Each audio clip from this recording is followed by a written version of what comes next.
My name's Tom Gruber. I'm a local artist from the community. I do a lot of work in the local music community. I've been a live painter at shows and local music festivals for about 5-6 years now. Just really enjoy bringing a piece to life in front of, from start to end of the show, making it come to life. So live painting. Yeah. Tell me a bit more about that. What does that mean? So live painting, it's like basically while the bands are playing, I'm also doing my art and kind of creating something along with what they're creating on stage as well.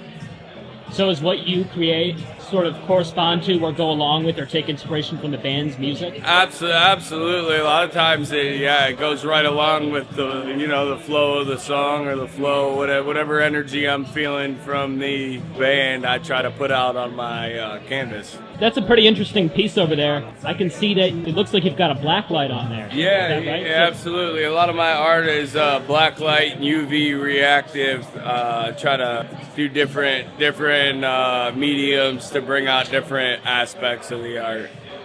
Yeah, absolutely. And so how does working with those UV materials, how does that differ from sort of traditional painting? It's just a little bit different. You kind of got to be a little more precise with your strokes because the black light kind of shows every good thing and also every bad thing too, every mistake. So you kind of got to really paint in the black light to see what the final product is going to be, because you could be painting something and then put the black light on it and you're like, oh wow, I got to do some work on that. So it definitely helps doing the neons in the black light to get a more precise view of it. So painting while a band is playing, you're limited by how long the band is going, more or less, or at least how long the show is running. Kind of, yeah. So a lot of times when it's a smaller show like this, I'll try to come with something that's already has a background to it of some sort, so I can... Exactly, so I'm not stuck with something that's halfway finished or something, and I can create a piece.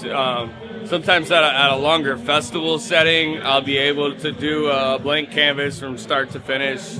A few-day event, I'll be able to do a little bit more with that. But yeah, with this, I try to come with something with the background already, so it's already has some substance to it before I start. What sorts of events tend to draw you? Okay, so I've been going to Hookahvilles for probably about 15 to 20 years ago. I started to go in there, and I was actually a video guy myself, and I started doing art about 6 years ago, and really took off in the pandemic and started getting my art out there to the festivals and all that right after that. So you mentioned that you started doing art about 6 years ago, is that what you said? Roughly, yeah, give or take. Yeah, about 2018 I really started doing canvases. Okay, so canvases. Did you practice other art forms before that?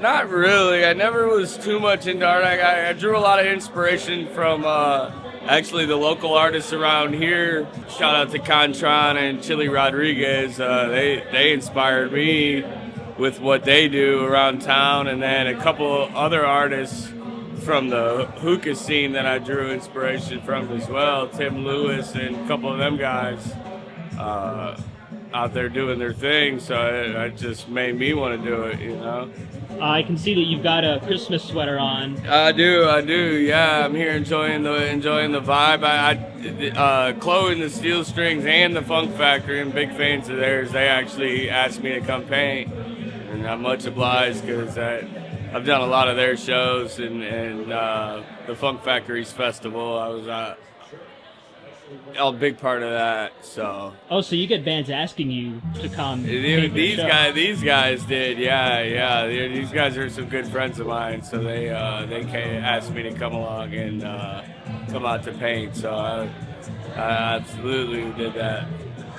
Yeah. So do you get a chance to meet a lot of bands and artists through this live painting project that you do? Been starting to, yeah. We know a lot of the local bands just from supporting the music and all that, and then it kind of works hand in hand once I start bringing my art out to the outdoor shows. It's a lot easier to bring your art set up and paint and than it is sometimes in the winter packed bar. It's kind of hard to really set up. This place was perfect for this. Sure. Have you been to Culture Clash for a show before to paint, or is this your first time? Never. I believe this is the first show here in the big room. I've been to the Switchboard. I've been here to the Switchboard. When they do it outside, I've been here to paint. So yeah, absolutely. This is my favorite. Actually, my favorite spot to come is the Switchboard for local live music. So if people want to. Sorry, just to wrap up, because I think the band is starting soon. Good. But if people want to find your art or follow you, where can they look? Yeah, so it's Kaleidoscope Visions Art on Instagram, or just Kaleidoscope Visions on Facebook.